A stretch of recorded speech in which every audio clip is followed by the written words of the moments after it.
Ladies and gentlemen, we are back here at the Hungary. It's been a couple of weeks since we've been here in the broadcast booth, but it is great to be back. Hello everybody, my name is Nick Amon, and I want to welcome you to this third round of the European Sprint Series, and alongside me, as always, is the amazingly beautiful and ever-talented Simon Bauer and Kevin Parody. Gentlemen, how are we doing? We're doing fine. Oh, thanks sorry. for the beautiful introduction. That's on me. Sorry, that was me that couldn't hear you, not you that wasn't doing anything wrong. Goodness, thank God. How you doing, Kevin? Oh no, I'm good. Me and Discord, yeah. always a fun thing to deal with. So it's been a little while since we've raced here, and we've actually had a couple of driver updates.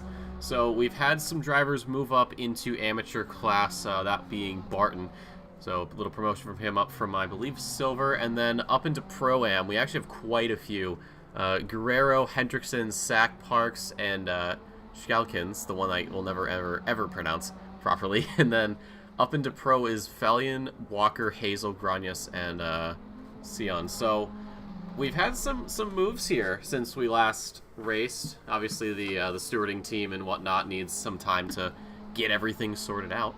But that has been one of the big things. But also, we have another big thing we should announce. The OOR has decided that we should do fun little theme nights for some weeks. And this week is we're already going to start off with arguments. The theme for tonight is pineapple on pizza? Question mark. I'm going to say no right now, and that's where the discussion ends. If you say yes, you're wrong. There is no more fitting theme for an OR theme night, and well, in the spirit of being an OR commentator, I have to agree that pineapple on pizza is a war crime. Well, I guess the conversation is all but over then, because my car for this evening is yellow, but it's got a great big red stripe across it. So I am also anti-pineapple on pizza. In fact, the team name is No Pie on the Pie. So, yeah, so we'll see how it goes today. I think this is going to be a lot of fun. I think it's also going to be a lot of whose red car is that and whose yellow car is that. So that should be fun for us. Gentlemen, do we follow Daniel Parks in his support of spinach on pizza? Excuse me? I do, actually. Yes. I don't. Absolutely. No, that's heresy. Oh, yeah. No. Yep. Don't like it. Get it out. Gross. Cringe. Ew. Disgusting. Hey, don't knock it until you try it. No, I don't want to. No, I don't want to knock it. Unfortunately for you, this is the one time I won't knock it. I'll knock it off the table if that's what you mean. Yeah. Ooh. Let's see. So let's look around here. So your current pulse released here in free practice is Fallion, not in a million years. All right. Granius is just Sparko Ferrari Racing, so probably no different either way. Quelio still rocking a regular team name. Chris Vining would rather deep throat a cactus. All right. Well, there you go. That's pretty straightforward. Parks with the spinach, he doesn't even deserve a comment. Hearn, Dick Terry Racing, so again, nothing there. Cialian, Delta Online, so nothing there. Same with Ryan Walker, Partez not participating in this discussion. Chris, or Aaron, Evan Kearns will race for pineapple. Well, see, that just shows how desperate the pineapple side is. But one thing I did want to mention, speaking of the color yellow, the Ferrari's up at the top of this list again this week. And I'm just mentioning it because we don't see this in the North American series. There are very, very few Ferraris being driven, and yet over here they're dominating the field. So it's going to be it's going to be interesting to see, then to watch the rest of this season and see what happens along those lines. Absolutely. I just want to take a quick peek, see who else there. Yellow equals Spinala for Hazel. Okay, fair enough. I agree with that. Okay. Let's see, who have we not there? Unfriendly Ghost, so no comment. Humans, no comment as well. Ferguson, turn 1 Primus, okay. Ferraria and Racing, but with yellow, so I assume that's in support of Pineapple on Pizza. Lars Van Lier, black and red, so I'm assuming that means get it away from me, or so help me God, I will put you into a wall. Not only do I not want pineapple on my pizza, I'd prefer you to burn the pizza. That's what I'm reading from that. I think you might be right. You might be right. Matty Sack not participating in this, and Ryan Cuthbert with and toothpaste and OJ to drink. Well, oh yeah, it's a bright red McLaren, so I'm gonna take that as a very hearty no. You know what? The red means no. The blue is the toothpaste, and then the orange there is the orange juice. That's very clever, actually. I like that. Yes. Yep. Beautiful color theory. I never paid attention in art class, so that's, yeah. Sven Vischer, it looks like possibly yes, he got red, but with the slight yellow, so this looks like a support of the Pineapple crew. Let's see, we look for Cairns, obviously. The safety car doesn't really count because it's yellow. David Michaels doesn't look to support the Pineapple on Pizza methodology, more just rocking the colors. Rasmus Wanfors is actually a new driver. Apparently he's also not participating. And then Ben Mullard not participating. So, it seems the consensus is, do not put pineapple on pizza. not surprised by that decision at all, although I am sure if we were to look at chat, there's probably already an argument going. There shouldn't be, because everyone knows the answer is no, you don't put pineapple on pizza, and if you do, I'm gonna cry. Alright, well, we're here in qualifying at the Hungaroring. Gentlemen, what are your thoughts about this circuit? Personally, I have never been able to figure this circuit out too well, and it's got a bit of a sore spot for me. Yeah, I can't say I'm a huge fan of it, to be honest. It's an interesting track in that it gives you the illusion that it has a good flow in the first sector, and going up to that almost 180-degree corner at the start of the second sector, but then it just gradually comes crumbling down and destroys any illusion of flow that it might have once had. So, no, I'm not a huge fan of it. It might also come into play that I've never driven a car around here that is particularly good at this track. But even then, it is a track that's hard to overtake at, not impossible, but relatively hard. But at the same time, it's also, in my opinion, not very fun to hot lap, so it doesn't really tick either of those boxes. But we'll see. I mean, seeing Felgen at the top of the practice session in his Ferrari, and I mean, sure, the Ferrari is a good car here. The track is optimum, temperatures are pretty cold, but getting into the 42s is an incredible sight to see, so I'm excited to see if he will be able to repeat that, and if he will, I think we can safely say he's one of those, maybe not few, but relatively uncommon people that are actually pretty good at Hungaroring. There was certainly a gap between them and the rest of the field at the end of free practice. We'll see if they can close that in. But as far as this track goes, I have found it, the one word that keeps coming to mind is frustrating. Because, as you mentioned, there's places that look like you should be able to pass, but you really can't. And there's lots of places like that, or places where you make up a huge amount of time on someone, but then you can't do anything with it because you're up against them in a place where you can't pass. So I think for me that controlling that frustration is going to be a key part for these drivers tonight, and not getting angry and dive bombing, or trying a move that's really not on just because you've been behind somebody that you think you're faster than for a long period of time. The track itself, for me, it's one of those ones when you get a lap right, it feels really good, but they're few and far between. So yeah, you said it, it's easy to make a mistake here, but that kind of plays into the overtaking problem I talked about earlier. It is indeed hard to overtake here if the guy the driver you're attempting to overtake is very good at overtaking and doesn't make any mistakes. The thing is, this is a track where it's relatively easy to make a little mistake and put yourself offline. And especially in that second sector, if you put yourself offline once, you'll be sort of compromised for basically the entirety of that second sector. And those mistakes can really invite an overtake from the car behind. Well, excellent analysis, gentlemen. We're currently about a little under 9.5 to go here. So currently it's Chris Vining on top of the qualifying session, a 143.7. So not quite the 42 we saw earlier, and then behind him Parks with the 44.1, so probably just getting those horses warmed up and ready for the race. And then it's Coelho with a 44.1, actually improves. He is 2 thousandths behind Parks. And then Sayan in 4th with a 44.4, and then Partez with that 44.5. So perhaps these drivers maybe a little nervous.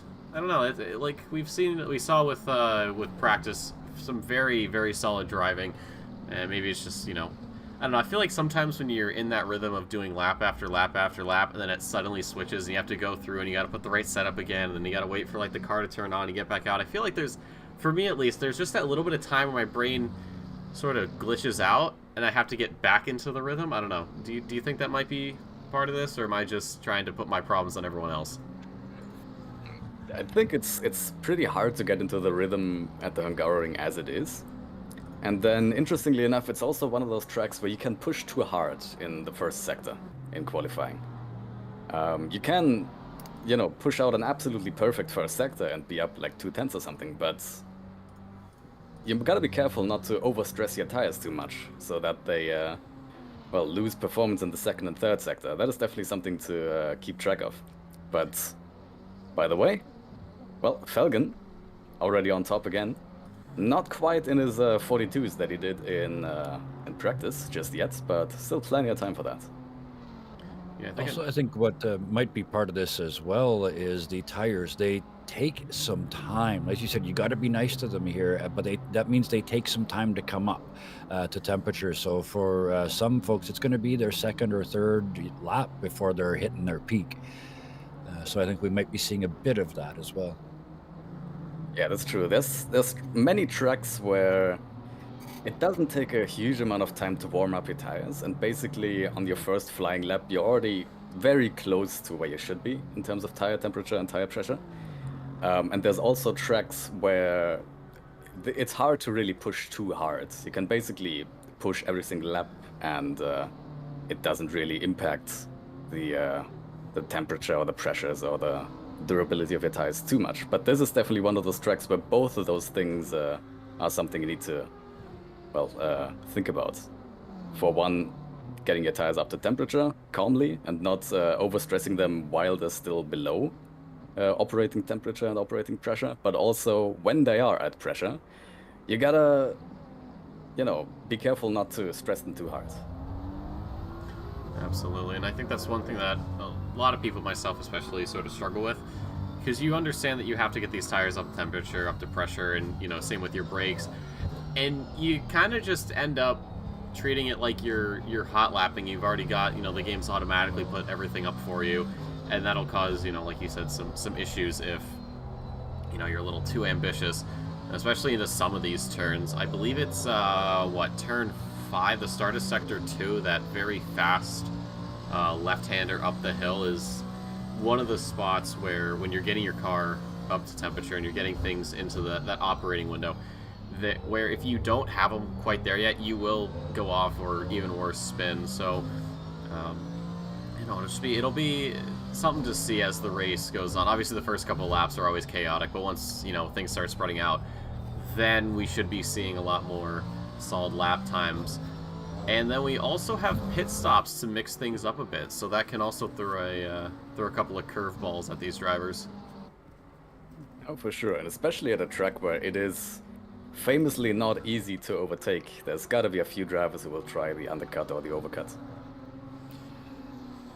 That's certainly going to be the case. The other thing is, it cuts it into two 30-minute, roughly 30 to 40-minute segments, and tire wear on this track, well, we talked about you have to be nice to your tires.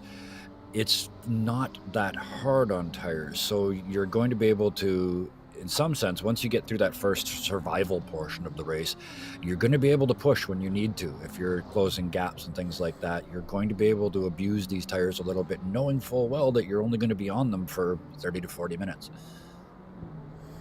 Sure. The thing is, what I've noticed, and I'm not sure if that's just my personal experience or if that's actually the way it is that while you're in clean air, it is not that difficult to, keep your tires where they should be and to save them a tiny bit.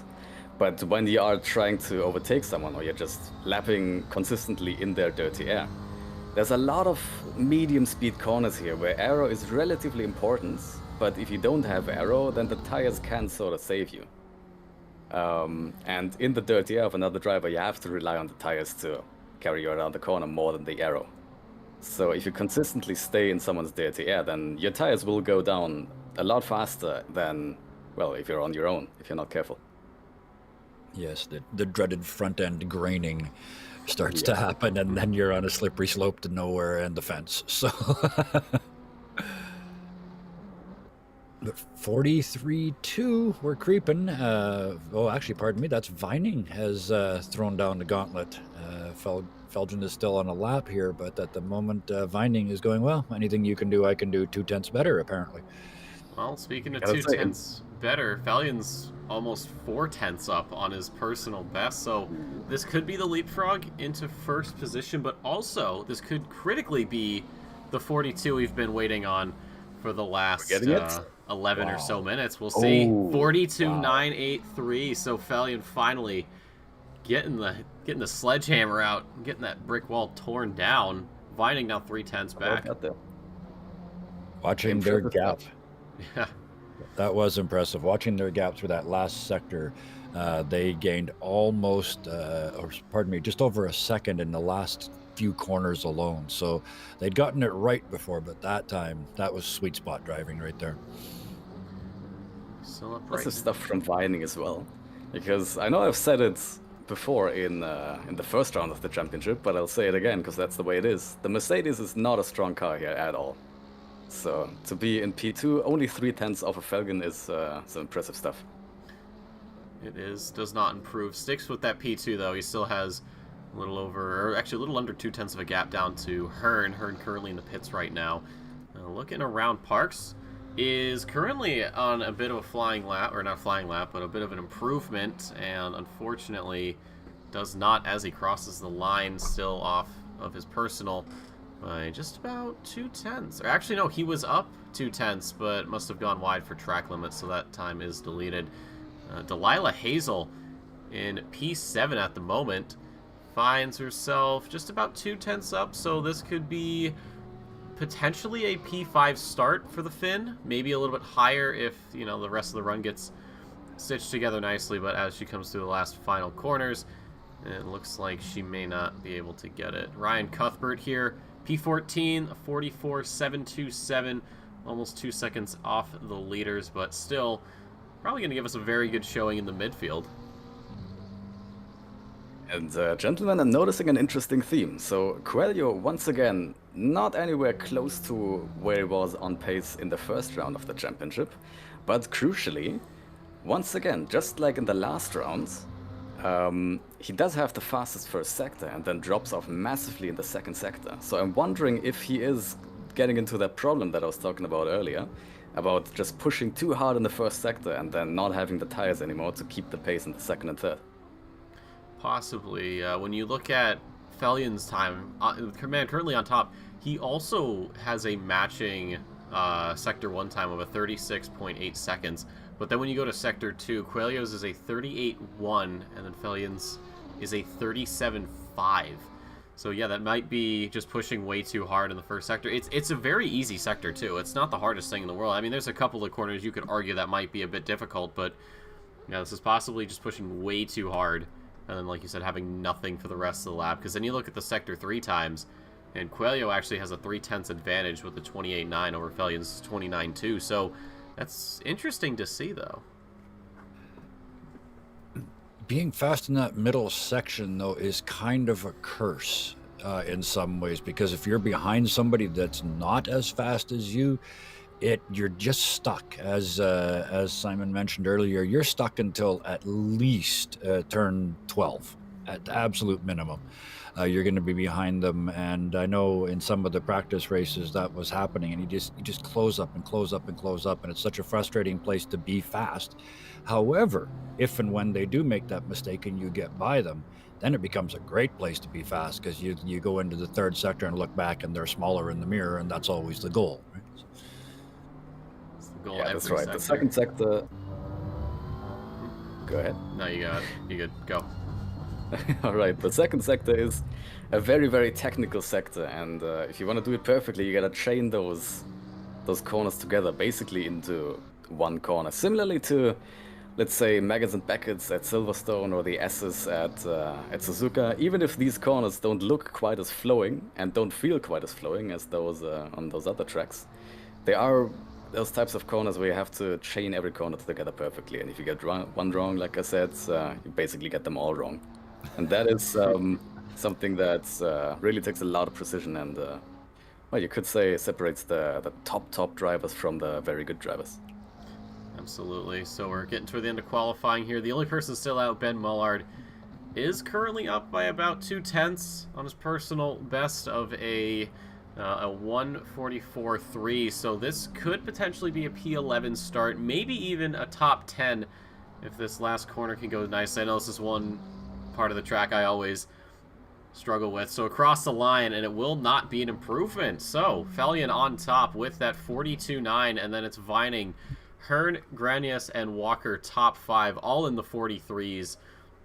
And then you have Hazel, Parks, Sayan, Coelho, and Partez running out that top 10. But ladies and gentlemen, we get onto the track. It's looking a little cloudy here in Hungary.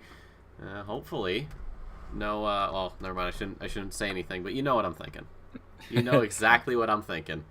I'm not in this race. I don't care if there's precipitation. You said the P word. How could you? You can't say the P word. Not on this broadcast. Yeah. I would be happy to see some. That would definitely mix things up. We haven't seen any rain yet, but we should definitely see some type of rain along the course of this championship. And by the way, thank you, Ryan, for wishing good luck to everyone. Good luck to you too. Absolutely. All of these drivers. They had a little...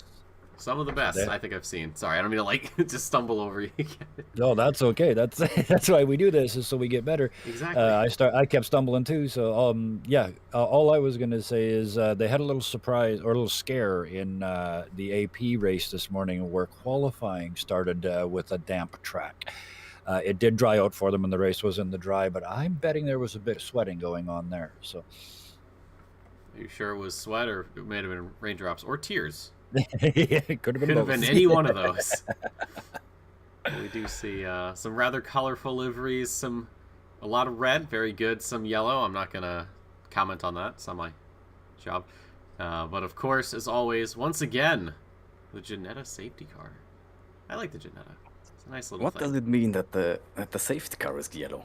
It means yellow light, slow down. Or, depending on where you're from, it could mean send it so you don't get stuck at a red light. Not like I would ever do that. I've never done that. Not once. Well, one thing I do know about, I don't know about who's driving this particular one, but in the Asian Pacific region, one of the regular safety car drivers, I suspect, would have been rather upset to find themselves in a yellow car yesterday, given their comments on Discord and their clear opinion on whether there should be pineapple on pizza. I was a little surprised to see the pace car was not bright red this week. That's what I would have thought. Like, if you're gonna give someone the option to be the safety car driver, and it's a week like this, you should at least give them the choice to say, do you want it yellow or do you want it red? And it's not like you can say, oh, it might get mixed up in the field. It's like, no, it's a GT4 and a GT3 field. I don't think anyone's really gonna miss that. We have had some very avant-garde safety car liveries in the past, so yeah, there's a lot of opportunity to go wild. Well, the car's getting off the jacks, the lights are getting on, you can see everyone getting ready, so 30 seconds, hit that drive button or start from the pit lane, and ideally in the next maybe 20 or so, we should see the safety car peeling away. We'll keep it just right side of screen, there it goes. So once the safety car pulls forward, the rest of the field will follow suit, and we'll get ready for an hour here at the Hungaroring. 60 minutes of fun. This is going to be really interesting. As we said, there's all kinds of things about this track that can be very frustrating. There's bits of it that can be pure joy. What I think we're going to see is a lot of really good racing. Whether that turns into a lot of passing, I don't know. But I think we're going to see a lot of very good bumper to tail racing going on today. That is true. Even though I definitely do not like racing here, I think we're in for a good show, and it's definitely a track where watching is a lot better than racing.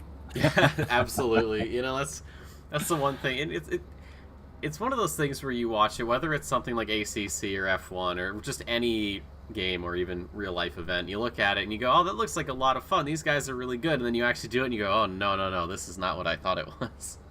This is something completely different. I don't want to play this anymore. I want to go home. But I mean, it is one of those tracks that once you kind of get through that initial frustration of, okay, this track doesn't like me, it has a very interesting set of quirks when it comes to tire and brake temperatures, I feel like then and only then are you able to pick up the pace you need to be a good driver here. But some people, such as myself, never really get over that barrier. For me, it's one of those ones where when you stop pushing and stop trying to go fast, that's when you start to get the speed.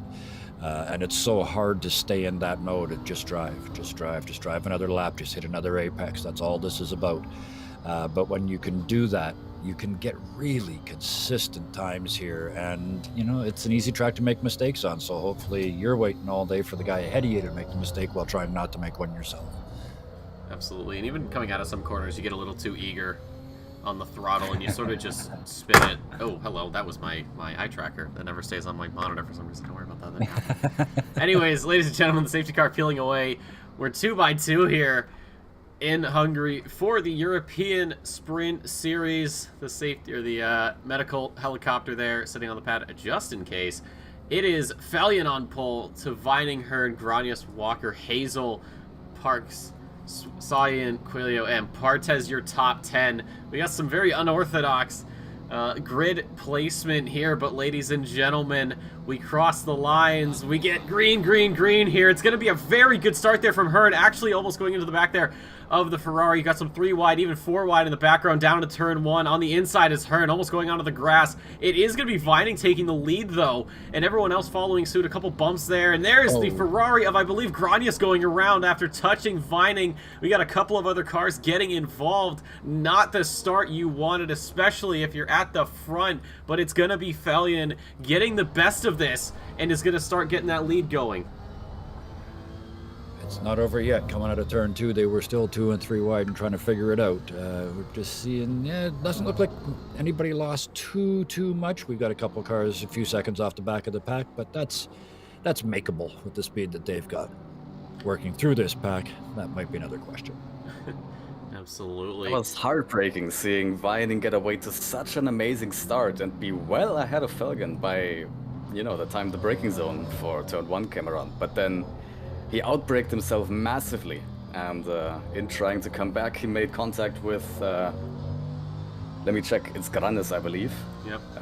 No judgment who's at fault there just yet, but, well, I guess Vining got off easier than Granis did, because he is still a P2. Yeah, I'm sure I the think stewards... I was just going to say the stewards, they might have a look at that. I think they might also be having a look at the start. There was some people who arguably were out of position on the start. We'll have to see how that plays out. Wait and see. But for right now, it is Falion in the lead, leading from Vining, Hearn, Quilio, Walker, getting a very surprising P5 start at the moment. Sayan, Hazel, Michaels, Partez, and Mollard actually promoting himself up into P10 as we start another lap here. It's still pretty cloudy, but it looks like we're going to be getting some sun here in a few moments' time. But what a start we've had. Thankfully not a Formula 1 Hungary start from last season. So that's always a good thing to see, but it looks like these drivers are going to have a bit of a calmer start, and once these tires and brakes get up to temps, I think that's where we'll start seeing some strategizing. I know we've talked about how hard it is to overtake at this circuit, and you can't really count that out at all, but there's always some spots that you can overtake. I know I feel like the front straight into the first turn will probably be the most popular spot to overtake, and then after that maybe into turn 2 or 3. Absolutely. The front straights, or the first corner, actually opens up a really good opportunity for some close racing. Because, of course, if you have the inside for turn 1, you will then have the outside for turn 2. And both of those are very, well, not insanely similar corners, but the inside for turn 1 has a massive advantage, as does the inside for turn 2. And then, of course, the key to turn 1 is turn 14, getting out of that well enough to stay in the draft and stay close, especially if, some of these cars have got exceptional acceleration, and it's hard to stay with them down that straight. But as you mentioned, if you don't get them in 1, if you can get them to go defensive in 1, then you've given yourself a chance in 2 as well. And then we play follow leader a little bit through the section 2, and then we get some chances again in the third sector. Right now, gentlemen, we've got a battle for P5. Ryan Walker on the outside, the Bentley of Sayan on the inside, down to turn 1. Is this going to be the braking that we've been talking about, the overtake? Yes, it is. Sayan a bit later on the brakes. That's actually going to invite, I believe, Hazel up into this battle. So not only has Walker lost a position to the Bentley, but potentially losing one to Audi as they go down into the turn. Looks like a couple of missed brake points, and that'll even give Partez a chance to play ball, and Michael's coming under attack from Mollard for this P9. So we've got battles popping up already just about 5 minutes in. A little bit of rear damage on that Audi of Hazel. Not sure exactly where that happened, but that definitely will make the rear end of that Audi a tiny bit more slippery. But so far, it seems like she's coping pretty well. Hopefully no Audi tings today. I took some time to play some ACC over the past week, and I had a couple people Audi tinged. Thankfully, I wasn't in the Audi. I was just chasing, and things sort of happened. But I don't have any reason to doubt Hazel's ability to keep that car under control. She's been able to prove it week after week after week. So yeah, it shouldn't be too much of a problem. It may have been contact from Partez at some point, but just carrying on. Top 10 currently Fallion, Vining, Hearn, Coelho, Sayan, Walker, Hazel, Partez, Michaels, Mullard. Has not changed, but what has changed is the pit window status, and we've got someone off in the back. That's going to be Vischer. We're going to roll this one back to see what happens. So this is down to I believe, turn 13. And you come off here, you've got a bit of a run. So we'll see what exactly happened. Could this have been just a little too much on the curb? Ooh, that might have actually been a touch from the chasing Audi behind. So we'll see what the stewards think of that. 2 touches, in fact. Knocked you crooked and then tried to straighten you out so nobody noticed. I believe that was Ferraria. Yeah, that was Ferraria who unfortunately caused such a problem, but thankfully no big time damage. As it's I think Lair actually in the background there getting around the BMW, as Karen's having to deal with Humans, or perhaps has already dispatched Humans. Yes, he has. Job well done. That's P13 for the McLaren. Have a look at Coelho, by the way. Starting at P9, I believe, already made his way up to P4. So apparently he's a lot more comfortable in the race than in qualifying, and he's already on the back of Mr. Hearn. So right on the back. Let's see if we can see something interesting from him. Well, this is it is a sprint, but it's a marathon, not a sprint. It's an hour, plus you've got the pit window to work around, so if you do get damage, ideally get it before you have to have your mandatory stop and then get back out there. So perhaps Coelho's playing the long game, just settling into a nice, clean rhythm, and then going off of that. And I'm sure other drivers are doing that too, but Coelho, maybe a bit more in tune with everything. Well, there is quite a train of vehicles just behind them as well. So while it is impressive that they've made up 5 positions, those 5 positions were fairly close together.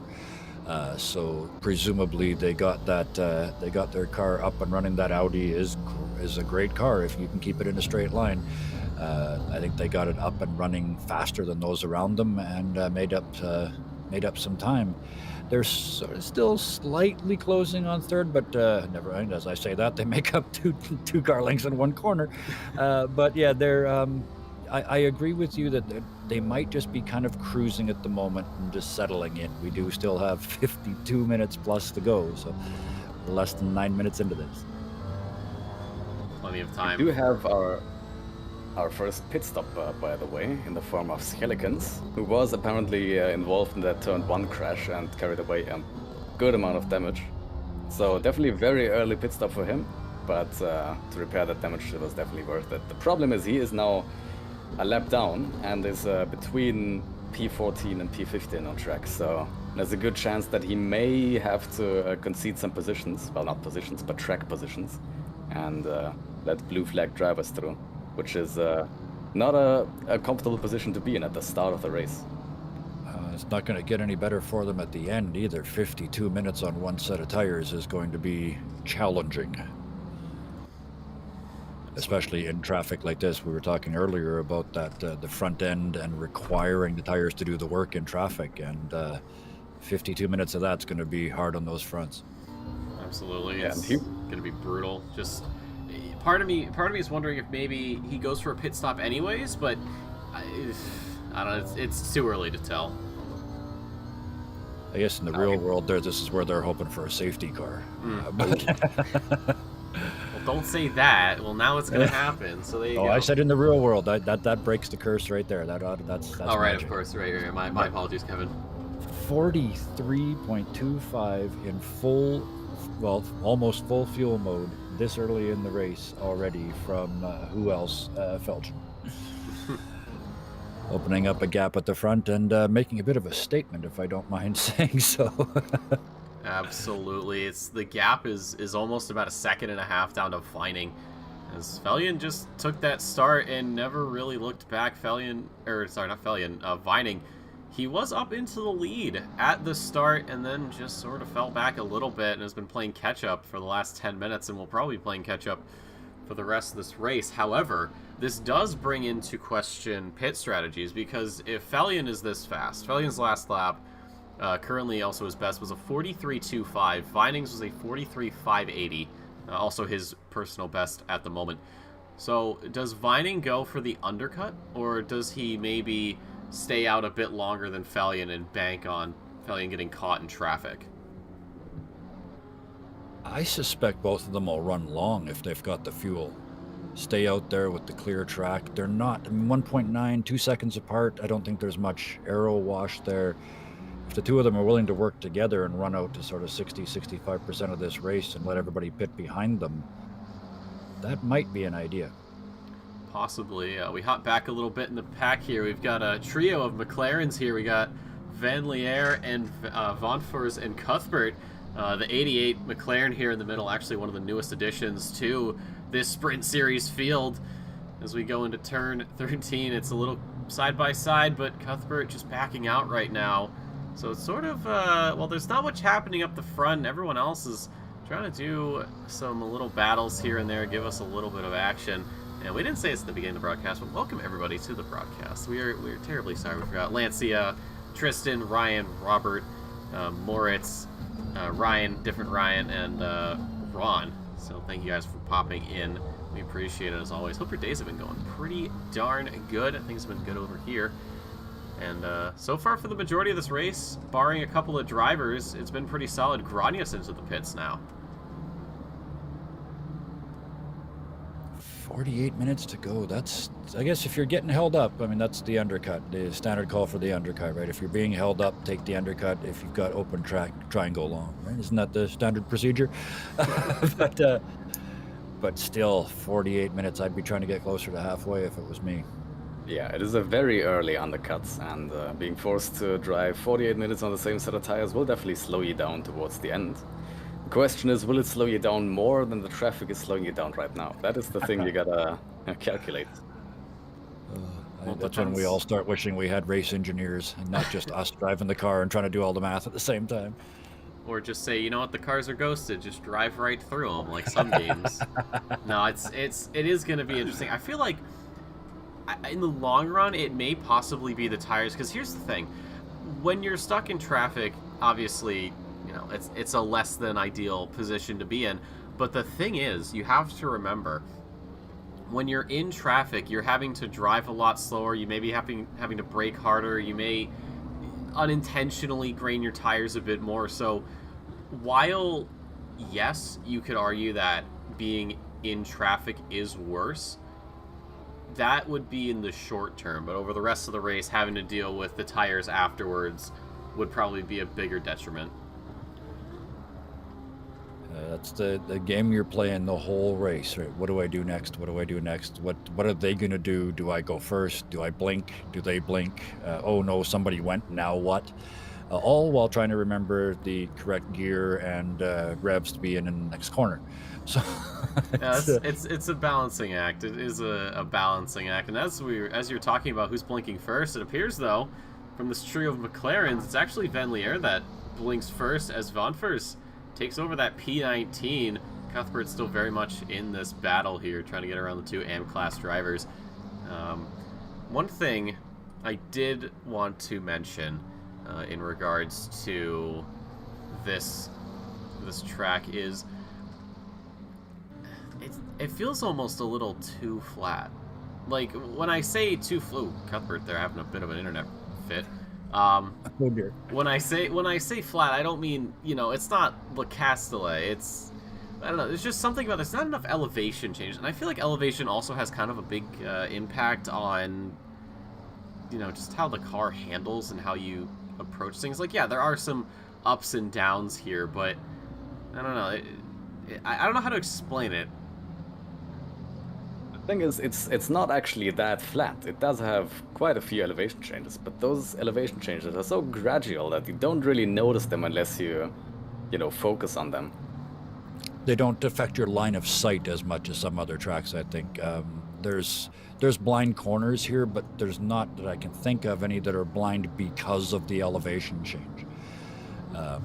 Not like the hairpin at Suzuka where you come up the hill with no clue as when you know where the apex is, but you can't see it until the last second. I don't think there's anything quite that severe here. But with the GT3 cars and the seating position and the camera angles and fields of view, altitude change can make a huge difference as to what you can actually see through that virtual front window. Yeah, and even if you use, you might use a tree here, a fence post there, but when it is blind, you sort of it comes down to feel. It's one of those things. I feel like it's a lot harder when you have to work off of a blind sort of marker. When it's easy to say, oh well, this sign isn't going to move, but when you don't have anything to work off, you have to focus a little bit more, because if you break that focus even for a millisecond, you're gonna miss the apex, you're gonna go wide, you're gonna outbrake yourself, you're gonna maybe hit a wall. So that's one thing I think we kind of just forget, because we get used to whatever our camera angle is, that we sort of forget that there are different people who have different distances from their eyes to the monitor and so on. So it definitely does. I feel like in some corners here at the Hungaroring is definitely something that does happen. That fast left-hander into Sector 2 is probably the one I think of the most. And Ron, meanwhile, is asking what the lap time difference between first and last is, and well, the lap time of P1 is quite insane. Fastest lap right now, 43.1, which is very close to qualifying pace. The last lap of Felgen is a 43.4.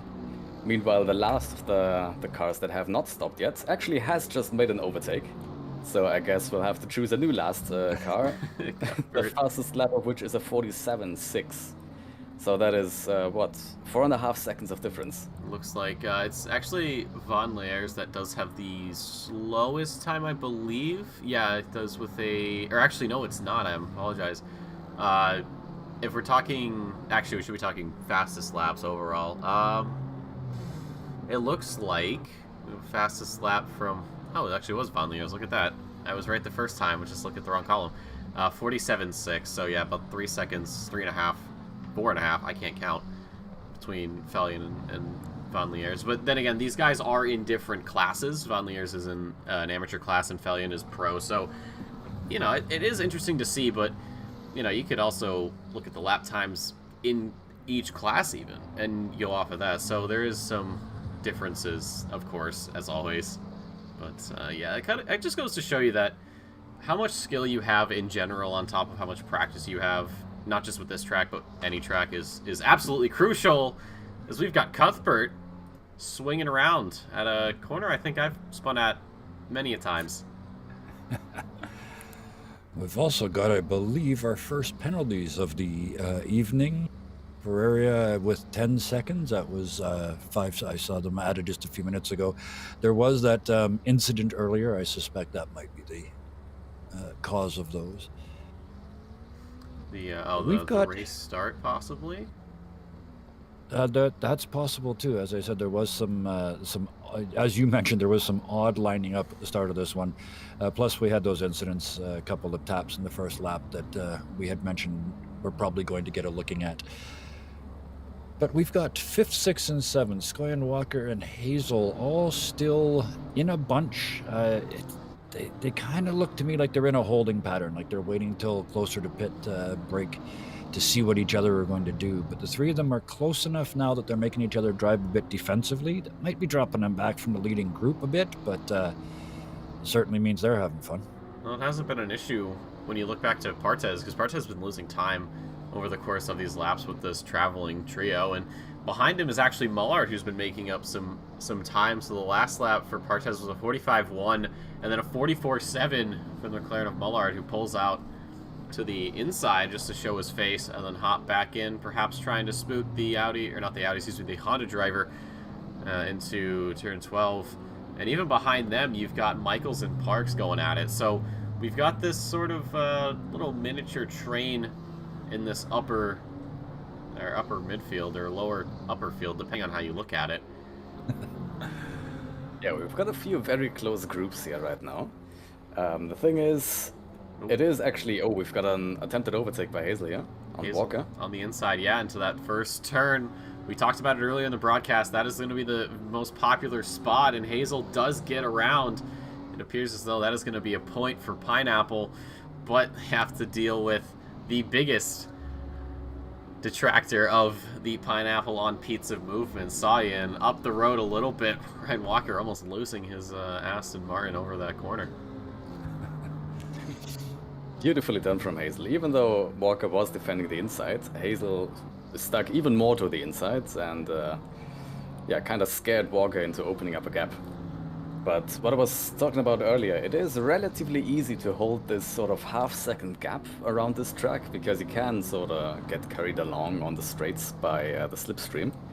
But not unlike in, well, the last era of Formula 1, it is pretty hard to get closer than that half-second mark. Because once you try to get closer, you actually have to, well, ask a lot of your tires. And doing that and then not being able to overtake is, well, can be very detrimental. And yeah, as you mentioned earlier, there's only a couple of places you can really expect that, and coming out of the last corner and getting it right while deep in somebody's slipstream and then staying there all the way down the straight. Yeah, it also goes back to what we were talking about at the beginning, too, that frustration level. You do everything right and still can't make the pass 3, 4, 5 laps in a row. You watch that clock starting to count down, you're thinking there's nowhere else I can make this move.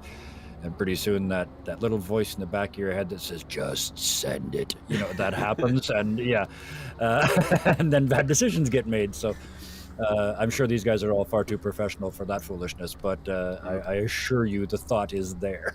It is one of those moments where not only do you hear send it, you also hear, can we get a roll for dexterity check, please? Oh yeah. Are you rolling a 1 or a nat 20? There's no it's either one or the other, and sometimes you get a 10. It's like, good work. Oh goodness. Valiant though, just running away right now at this race. Just about 3, almost 4 seconds. Our little scoring column here struggles to update because game, it's actually pushing well above 4. It's 5 seconds now down to Vining, and Vining working with an 8.5, almost 7-second gap down to Hearn. Hearn does not have the same luxury as Coelho is in his rearview mirror, less than a half a second or so. And then right behind that, this other race is not finished either. Hazel wants to get by Scoyan, but they are driving right on the ragged edge. There's some wiggling and some apex missing going on, but boy, they're trying hard.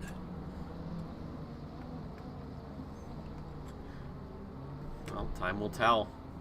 Sayan just having to keep that Bentley going from Hazel. We have a penalty coming in for Mullard, 5 seconds. I believe the bot has retired, so we'll have to find a new penalty bot at some point, hopefully very soon. Not like it's a huge issue. We can sort of extrapolate. Vischer into the pits, though. So Vischer actually exiting right now, so he'll come out into traffic. But this is about the halfway point. We should be seeing a lot of these drivers diving into the pits very soon now. That penalty for Mullard was causing a collision, according to the banner on the bottom of the screen. Oh, I don't have that luxury, unfortunately. Yeah. Oh, there you now go. We're actually getting into the territory where an undercut is realistic. So Fischer, probably one of those first, actually scheduled pit stops that are not well made to repair damage or to get out of traffic. So Fischer is now 1.5 seconds behind Mullard, 2.2 seconds ahead of Michaels. So if he can keep some decent pace and holds himself within that gap, then that was a very good decision to stop early, probably. The thing is, if he is not able to, well, stay far enough ahead of Michaels, then he will have to let Michaels pass and, of course, lose himself some time there. So we'll see how that works out for him. Yeah, we got Humans right now with Ferrari behind, 10-second penalty, but it will get added onto the pit stop. This is one of the things we talk about constantly is when you do get a penalty and you do have to do a pit stop, get it before. That way it just gets added on, you get back out on the race, and just keep your nose clean, and should be good to go. Obviously, some people aren't as fortunate and do end up with penalties post pit stop. But for right now, it's only 2 Van Liers in the pits. It looks like Partez is also staying out with Mullard. A lot of these drivers perhaps gonna go past the 30-minute mark, but I don't think anything further than 25. I'm a little shocked at. I was really expecting to see at least 2 or 3 drop in this lap. Those people, like I said, that are second and third in these trains, this seems like the perfect opportunity to try that undercut. You're only 5 minutes from halfway, so there's a bump. Just as we mentioned it, unfortunately, Coelho and Hearn. I don't think there's any position lost, but it's hard to say no harm, no foul. But we'll see what the stewards say about that. It was enough of a bit of tap, so we're good. We're good. No, I was gonna say Hearn did get tapped because I don't know if that was a dive bomb from Coelho or maybe just a missed brake marker, but Hearn was able to just keep going. Coelho waited, especially for the Porsche to right itself. They didn't really lose too much time, considering you look back to Sayan and Hazel Walker. They may have caught up a little bit, but nothing too crazy. Go ahead, Simon. Well, I've got something completely different to talk about now, which is we've gotten our first drive-through for track limits, and that is something that's been lingering in my mind for a while now. This is a track where it's relatively easy to get one of those drive-throughs, and well, it only took about 25 minutes for the first one to come out, so there's a good chance we will see more of those drive-throughs mix up the field. Yeah, this is one of those tracks I struggle with. Oh, there's Hearn going in, so it looks like Hearn tried to, I don't know, maybe, I don't know if it was a bait, but Hearn dropping into the pits, so Coelho staying out. And we should start seeing the rest of the field heading in as well. Mullard going to be joining Hearn in the pit lane, not only for tires, possibly fuel, but even 5 seconds just get held there again. Better to get it now than later. And Fischer as well. Fischer actually serving the drive-through right away, so it's good for him. There's a bit of a lap gap, so it shouldn't be too much lost time, but time will tell. Humans, Ferrari as well, diving into the pit lane, so it looks like the field is starting to get some fresh rubber on those cars. I'll keep my eyes on whether Hearn repairs that little damage that he got from the tap from Coelho. Repairing it will, of course, probably give him a tiny bit of extra pace over the course of the rest of the race and make the car a bit easier to drive. But repairing does take a few seconds of time if it's sort of this light to medium amount of damage. And in such close battles, those seconds can be really costly. So, and as we see, he has repaired his damage. So he lost a lot of time to Coelho in that, but fingers crossed the car is, well, a lot more drivable until the end now. Yeah, and you have to keep in mind, this is the Porsche.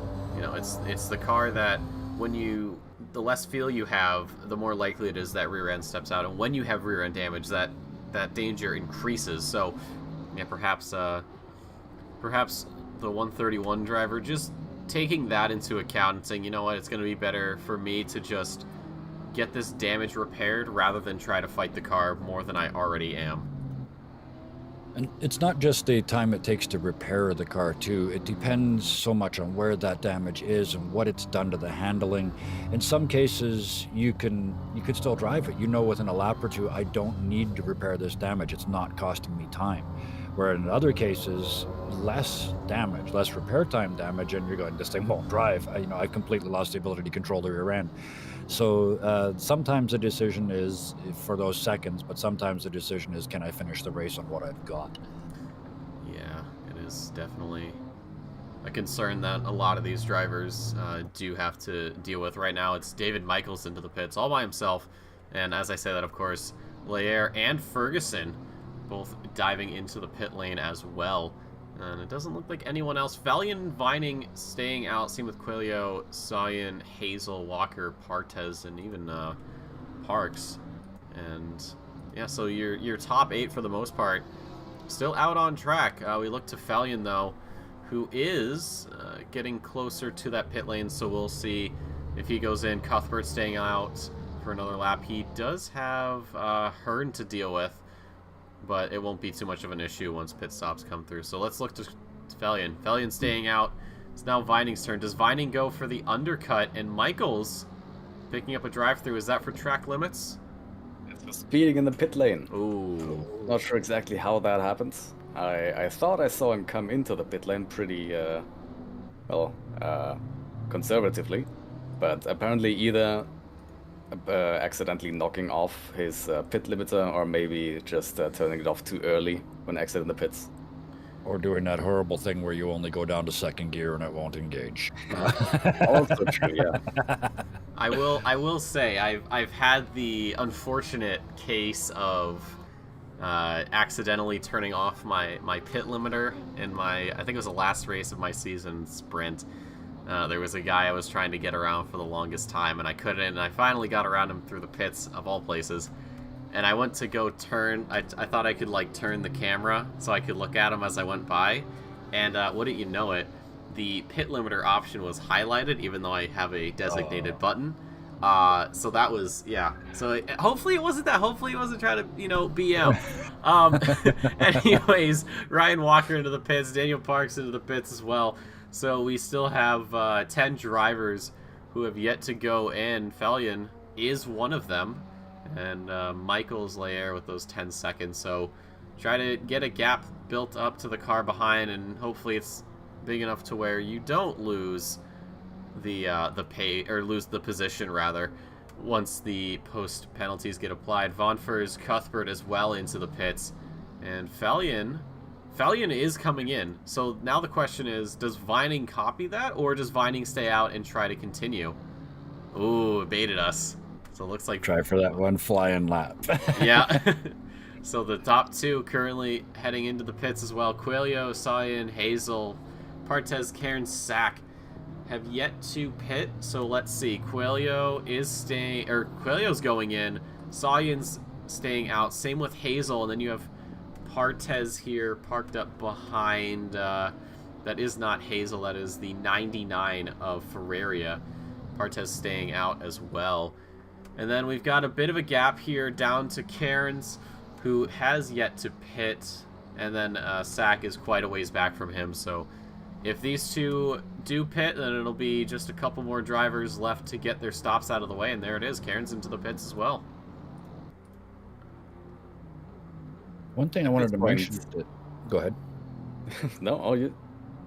Okay, all I was going to say was... at this point, with the number of penalties that we've had so far, it seems like it might be an appropriate time to mention that this year OOR implemented a license point system.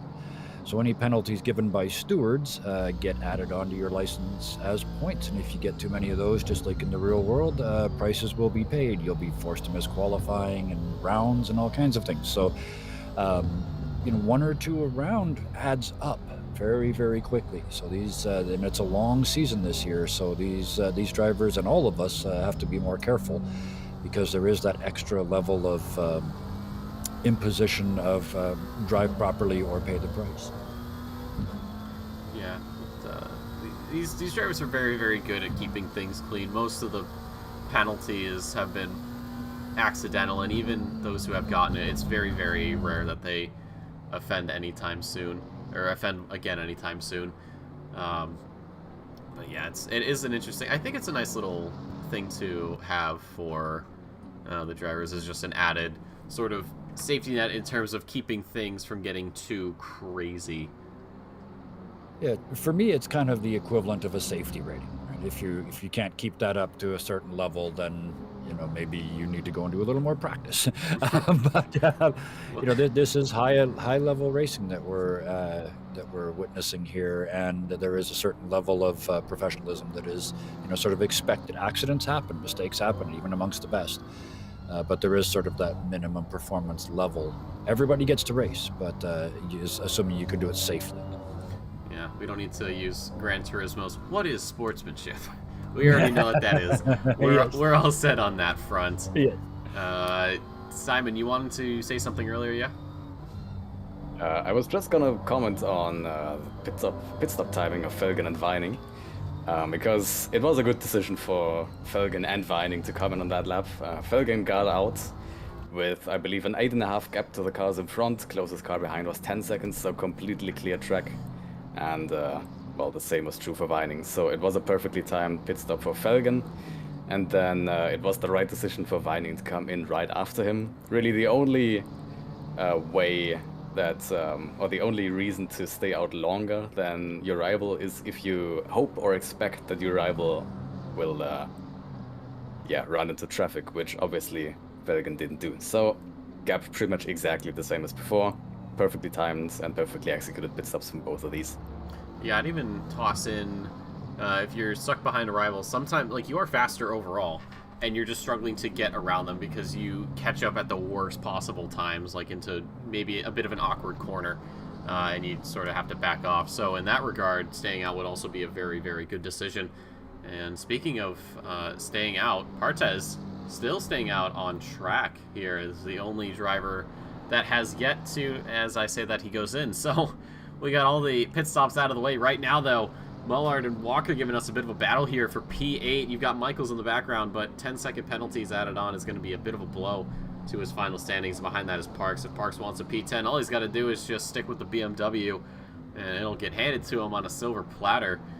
So we'll see where Partez comes out, as he is still... Or no, he's actually exiting the pits right now, it seems. And we also have Ferraria in the pits, so that's very interesting. That is definitely unusual, because he has served his mandatory pit stop. So, well, a few possibilities. Maybe he has forgotten to fuel up his car and now has to do the whole thing all over again to get some actual fuel. I think, yeah, that's the only... Oh, no, never mind. Look at the front of that Audi. That Audi is heavily damaged. Okay, so that is definitely a pit stop for damage from Ferreira. Let's see if I can change it. I can't quite see it, unfortunately. I'll just take your word for it. Actually, hold on. In another story, while you look for that, Coelho has, after their charge from 9th up to 4th, they dropped back to 5th temporarily, but they've just had 10 seconds added on for causing a collision. So that's going to put them well back, almost back where they started. Yeah, that might have been for contact onto Hearn we saw earlier. Thankfully, Porsche driver not having to worry too much about their race, kind of just got the car righted and back on their way. But yeah, even an instance like that where it's, you know, hey, I hit you, but you're fine. You're still going. It can still get punished. I've just checked a very, very unusual incident for Ferreira there. He basically just oversteered coming out of, I believe it is turn 6. The long right-hander at the beginning of the second sector. Just oversteered and went to the wall all on his own. And I have noticed that he is running very low TC, which of course will, if you're very precise, give you a better exit. But it can also really unsettle the car, and I've been seeing a lot of rear end sliding from him, so it might be a good idea to, well, turn up his TC a tiny bit after that incident. Possibly. We just saw Granias get an overtake done onto Van Lier. Granias we have seen a lot up front, but after that turn 1, lap 1 incident, it's just been struggling to gain positions down into P18. Van Lier letting through a faster car. So, yeah, I'm surprised Granias has not made up more positions. I'm not sure if it happened in the pit stops, but it would appear that Hazel has gotten around Skoyan possibly during that pit stop cycle. There may have been a pass on track, but I know they've been fighting this whole race long. But this time, the pineapple car is now ahead of the no pineapple car. Unacceptable. 30-minute penalty. Unacceptable. Cannot happen. Cannot happen. Ferguson spun out 2 laps down. That's me. Hey, man, it's an unfortunate end to the day, but there is next week at Bathurst. I'd like to remind everybody, we're at Bathurst, and not only is it just Bathurst, it is the debut of the new extended format. So you think an hour at a track is bad? How about an hour and a half? With 2 mandatory pit stops at the one track where one entire sector is you don't get to make a mistake. So best of luck. Just trying to quickly do the math there. 90 minutes. It's, if I remember, if you're real quick, it's just over 2 minutes a lap there. So that's 67 to 68 laps, 67 times over the mountain. That's going to require 67 kinds of concentration, to say the least. At that point, I'm really, really looking forward to this race. I am too. The added time, race time, will make it even more interesting. Not necessarily because of tire wear, because tire wear is not a huge issue at Mount Panorama usually, but it's gonna give us a lot more opportunities for overtakes, for mistakes, and for drama. Absolutely, it's one of those circuits where you can be in the midfield. Heck, you can even start in the back of the pack, but it's a war of attrition. If you just bang out your laps, keep it clean, maybe you got to release here and there so you don't hit a wall or touch some grass. The one time where touching grass might actually be a detriment to your health. It's just one of those things. You got to just keep it clean. You got to keep it going, and you're gonna be rewarded. I know it seems a bit odd to say, but that is sort of the truth of the matter with Bathurst. I could write you guys a book about times when I've been in a beautiful position at Bathurst and then either just messed it up myself by giving one of the walls a tiny touch, or run into someone who spun on the way down the hill and was just in the middle of the track unavoidably. That is gonna be what even the front runners, even the most experienced drivers in this league are gonna be afraid of. Not only other cars that have spun and are blocking the track, but even the best of drivers will make mistakes there, and we've seen it many times in the past.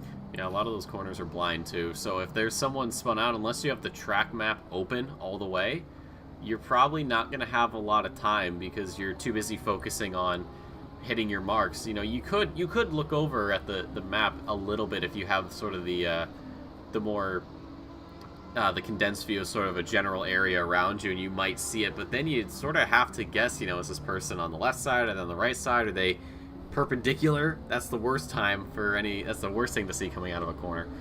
So I'm sure these drivers are going to take an extra amount of time to get ready for Bathurst.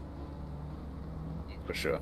Mount Panorama is one of those tracks where it is incredibly crucial to have a spotter on hand in an endurance race, but we are not doing endurance races here. We are doing sprint races, and unless they have somehow hired a friend or someone else to do spotting for them, these guys will be on their own, and there's plenty of stuff plenty of unexpected stuff that can happen.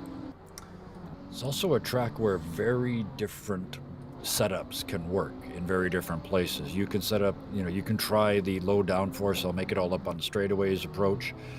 You can give a bit away on the straights and hope to do better through the twisty bits and stay off the walls over the mountain. There's a couple different approaches to it, which is going to make for some, and again, 2 scheduled pit stops. So you never need to go more than about 30 minutes on a set of tires. So at least that pressure is going to be off the table. Yeah, and I think the setup choice kind of depends on what you're more confident with. I've seen, some drivers who, they understand that the straightaways are the straightaways, and they focus all of their energy on that middle sector. And yes. I have seen people who have maybe a tenth or so gap at the end of Sector 1, but by the end of Sector 2, they've made up more than a second. And, there are people who, while they are good at the track in general, they're not as confident in that middle sector, so they will be looking to gain time in 1 and 3. But we'll see what everyone here does. Every driver is different. Everyone's got their own little quirks, and even just how the cars handle on their own. It's going to be a very interesting race, but this one's not done yet, not by 16 and a half minutes, and we still got a couple of really good races going.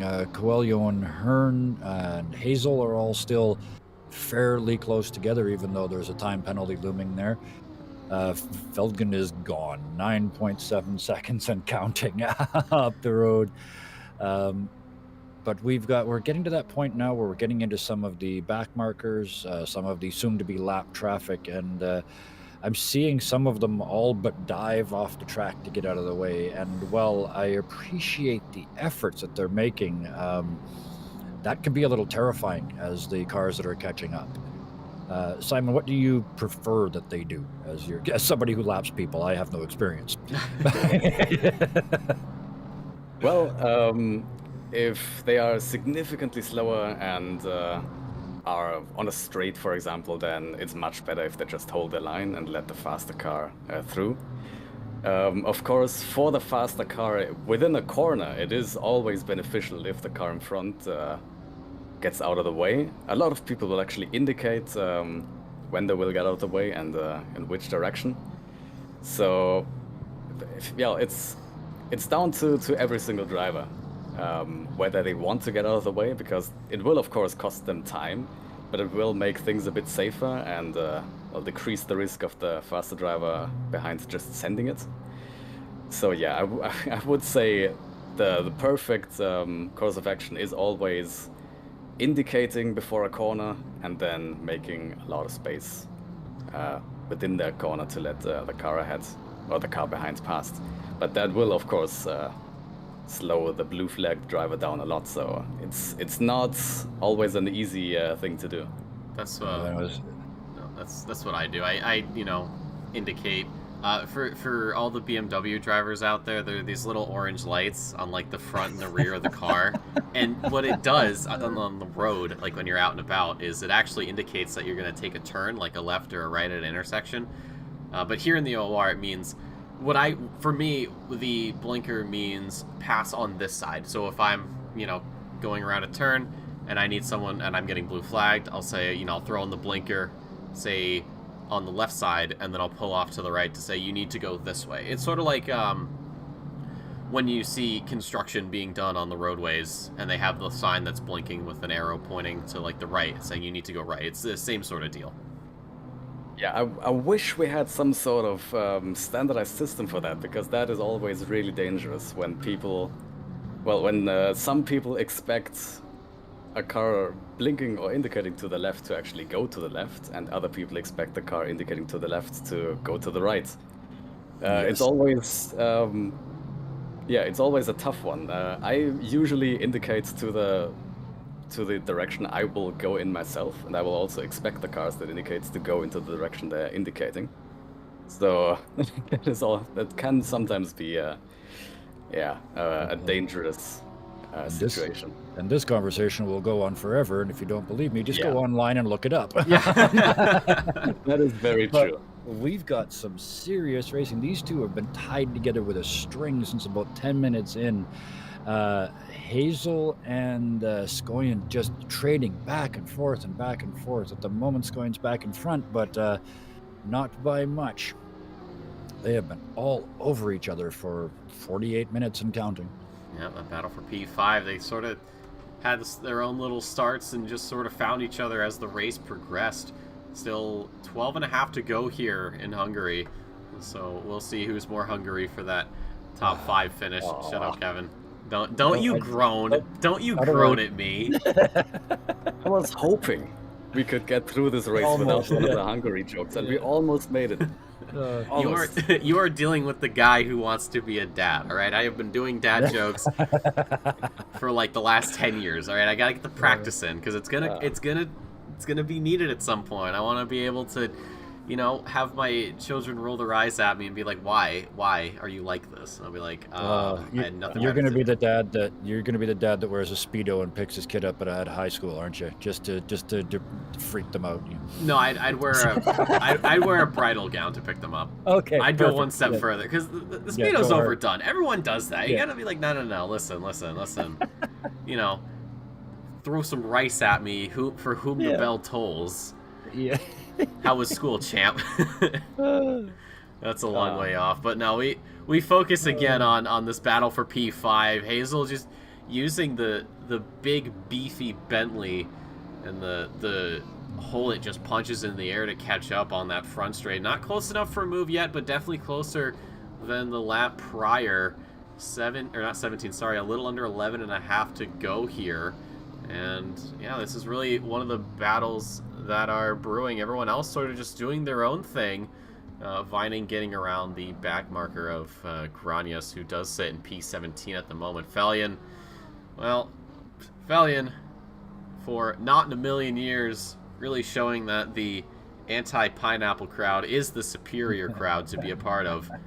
There is Hazel, the highest rated, or sorry, it's Hearn actually, the highest rated pineapple driver. With actually, those are pretty good pineapple colors. Come to actually taking a look at it, those are like the colors. So very biologically accurate, I gotta say. Biologically accurate, he says. We do have another drive-through, by the way. This time for oh, it's just been removed and it's probably gonna be replaced in a second. Oh, never mind. It's Michael's. I think, have we lost Michael's? We have, yeah, yes. I think so.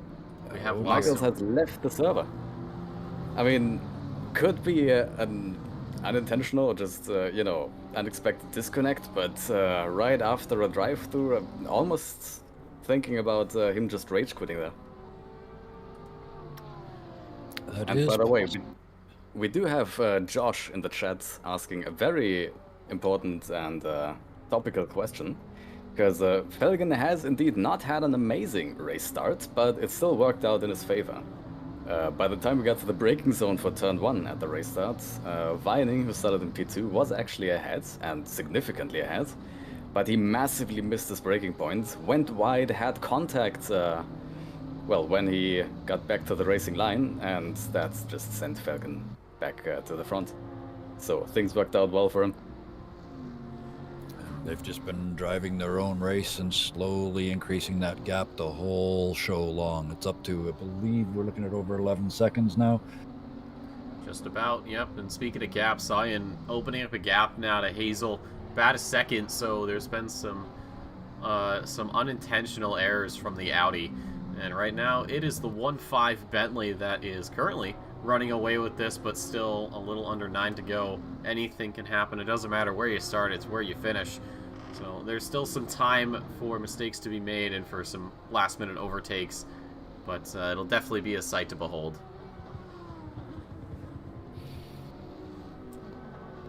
Yeah, it's definitely not done yet. We've got Coelho within a second of third place. I know they're carrying that penalty, but when you're out there driving, it's still just another car to get around before the end. So I'm sure they've got their blinkers on and they're just focused in on that. Looks like Mullard and Walker is still within a second. Still a little bit to sort out. But we're also getting to that point now where it's driver fatigue starts to play a point. We might see some unforced errors getting this far into this race. This is a pretty exhausting track for sure, and mentally exhausting, because it is such a technical track, and if you really want to stay at your top pace, then you gotta concentrate incredibly hard every single lap. And speaking of concentrating, we have had another drive for track limits for the last place car right now, Ferreira, yeah.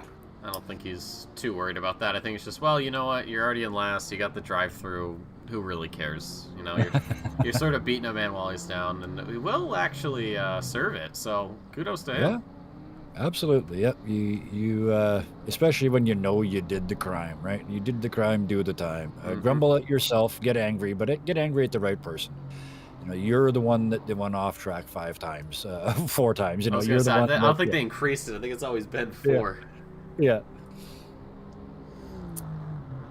But yeah, that's. I just keep wishing it's 5.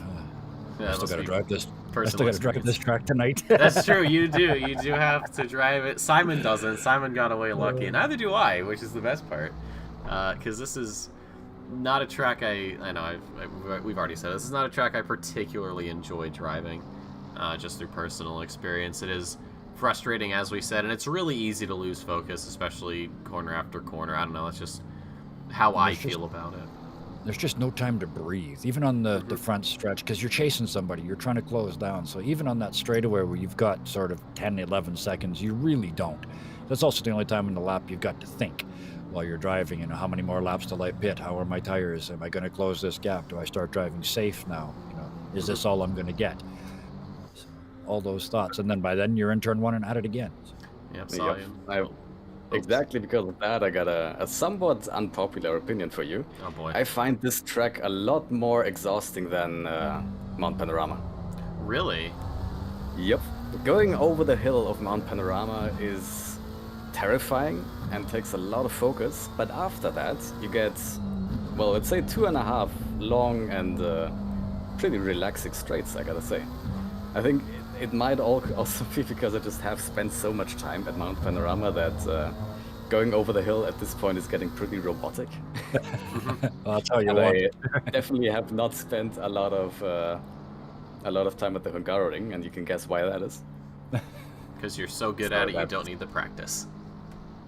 Yeah, let's say that, sure. You know what? I don't agree with that opinion. I would put Panorama above the Hungaroring, because here, I mean, there's so much runoff. If you make an error, if you maybe touch a curb incorrectly, touch a little bit of like AstroTurf or decent grass, it's normally not the end of the race. But with Mount Panorama, there's a very good chance, you know, with the second sector, if you touch a wall, that's it. Like, your race is over. Even down into sector 3, I've seen people somehow mess up the kink coming down the back straight, and that can even throw you off into the dirt, and it's a large runoff. But if you have too much speed, or you try to save it, you know, too much speed means you might, you know, T-bone somebody or get T-boned by somebody as you come out of that final chicane. But if you try to save it, you could possibly go into the wall, and then if you don't have too much damage, well, now you've got to right the car and get it back going and then back to the pit. So, you know, I would put the mountain above the Hungaroring in terms of difficulty. Well, difficulty, of course, but I'm talking about just simply exhaustion. Oh yeah, no, that's Oh, yeah, the no, it's focus, definitely yeah. it is definitely more exhausting, all the mental focus, because, you know, here with the I mean, any track, obviously you have to focus. You can't just, you know, just be like, la la la, it's a nice Sunday drive. You got to focus up. You got to make sure you're hitting your points and all that. But, you know, there are certainly points on this track where, even, I would say there's more points where it's kind of okay to lose focus a little bit. But Bathurst, I don't think so, especially into turn 1. Both of these, but I would put Bathurst as turn 1, especially on the top of the totem for focus. I'm one of those people that likes Monaco as a track, even for F1 Wow, cars. okay. So I love the high technical challenging aspects of those. I very rarely finish races on tracks like that because I just don't have the talent to stay out of the walls. But I love them as an idea. So the more technically challenging it is, the more I like it. And that's why I kind of like Hungaroring. And I like, I'll have another opinion that a lot of people might not share. I like Mount Panorama, but I don't like the flat bits at the bottom. If the whole thing was like the mountain, now we're talking. Now we got to race. We'll only do 10-minute or 10-lap races because nobody will survive 12 laps. But I would absolutely race that track if it turned sharply right at the bottom of the mountain, went straight across, and went right back up again. Just Interesting combine. stuff. Yeah, Mount Panorama is pretty safely my absolute favorite track, but it is my favorite track exactly because of that mixture of half the lap being super high focus, super technical stuff, and then the other half being long straights where you can kind of relax or try to overtake people. I think that is a perfect balance. And Hungaroring, you don't get that. It's almost entirely corners, and it's interesting because the start-finish straight is actually not all that short, but it just feels short for some reason. Yeah. It doesn't feel long enough for you to recover from well, the focus of all those corners. And then into hell, and if you don't get that right, the rest of your lap is hell. So but we are entering the final 2 minutes here. It's pretty spread out. We had a very exciting start of the race. Like I said, the concentration's starting to show. 99 with a drive-through. Again. Track limits. That is for Ferreira again, and I've seen him. Yeah, he seems to have pretty much lost his motivation to attempt to Sure. gain another position, which is fair enough because he is very far back. So at least he is, going on to finish the race. So I can't knock him for that. Yeah, I appreciate driving through that. That can't have been easy, especially for a full hour. It was pretty obvious fairly early on that it wasn't going to be a good day for them, and they stuck with it. But the battle right now that we get to witness is for P7. It's Walker and Mullard who have been rather close to each other the last few laps. Looking around the grid, yeah, people are sort of spread out, just doing their own things. Looks like Mullard may have another shot at this, as Felion is about 1:10 into his lap, and there's 40 seconds. So there will be at least one more lap for a potential pass into P7. The battle for P5 has long since died out. Sayan has just opened up quite a gap down to Hazel. It is about 4 seconds. I know this is about 1.5, but broadcast control, we're looking at about 3.5, maybe 4.5 seconds. So we'll keep an eye on it. And actually, Ryan Walker is pulling away from Mullard, so it looks like Walker may be good unless something happens, but I doubt it. I think we have just seen the battle for P7 die out as well. In turn 3, when Mullard had a big slide that he was actually pretty impressive to catch, but it lost him those 2 seconds to Walker, and yeah, hard to make up that amount of time in such a short space. Yeah, and this is the Aston Martin that Walker's driving. This is one of the safest cars you can drive in this game, besides the Bentley, of course. It's almost, sometimes it's even, you gotta try to spin this thing. You know, it's so planted. It's such a stable car. And then you compare that with the McLaren, which, in my experience, you treat her a little too rough, and the back end's just gonna slip out on you. So, yeah, it's gonna be difficult. And now with the back marker of, I believe that is Van Lier, or might be, actually no, it's Van Voor, excuse me, the number 88 that Mullard would have to get around on this final lap. So I think Walker, as long as he can just keep things sorted out, this should be a golden ticket for a P7. I'm just looking at the other classes. Hearn, officially a Pro-Ams, currently on the overall podium, sitting in third. And in our amateur class, looks like Van Voor's over Van Lier. I heard an ooh, and I was looking down. Felion gave Fisher a little kiss on the rear there into the penultimate corner. Thankfully, nothing crazy, no damage. It shouldn't be too much of an issue. But Felion started in the top 3, fell back a little bit at the start, but after some errors from Vining, comes across the line and wins here at the Hungaroring. Behind him is the BMW of Humans in P12, followed by Sack in P13. And Chris Vining, after getting an early jump at the start and a couple of unfortunate bumps, comes across the line in P2, and now we just wait for Hearn to round out that top 3. No one was cursed. No one gets I just noticed we went 35 laps. I'm wondering, we're pretty close, but I'm wondering if anybody's going to be challenged on fuel. I think most of the math said 34, but I don't think most of the math was counting on Felgen. No, definitely not.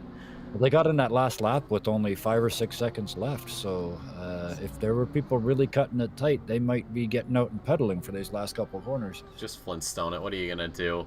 Hearn running out that top 3. Coelho does have that 10-second penalty, so I believe that will drop him down to maybe P7 or P8, which will promote Sayan to 4, and Hazel picking up a P5 here. Mullard across in 8th, possibly maybe 7th, depending on the penalty. Parks as well. Partez in P10. Cairns is the one of the only 2 drivers out. You got Cuthbert 14, 15 for Granias. Laer with 10 seconds will probably get demoted. Actually, will probably not get demoted down to 18th. Then it's Van Lier, Vischer, Ferraria, and Cairns here. Across the line, P11 for him, and ladies and gentlemen, that is going to do it for the European split here at the Hungaroring. What a race we've had here tonight. Oof. That was exciting all around. Believe no pizza or no pineapple won. I think that's the case. I don't. If it isn't, we'll rewrite that. Well, let's just take a peek. No, we're good. Oh, good. All right, excellent. In that case, I can rest easily now. It's just little things in life. Yes, but thanks for a great race to all the drivers and all the stewards. They had a probably pretty average day today. There were quite a few calls, but I don't think an excessive number given this technical level of this track. Probably less drive-through or less track limit penalties than I was expecting, to be honest.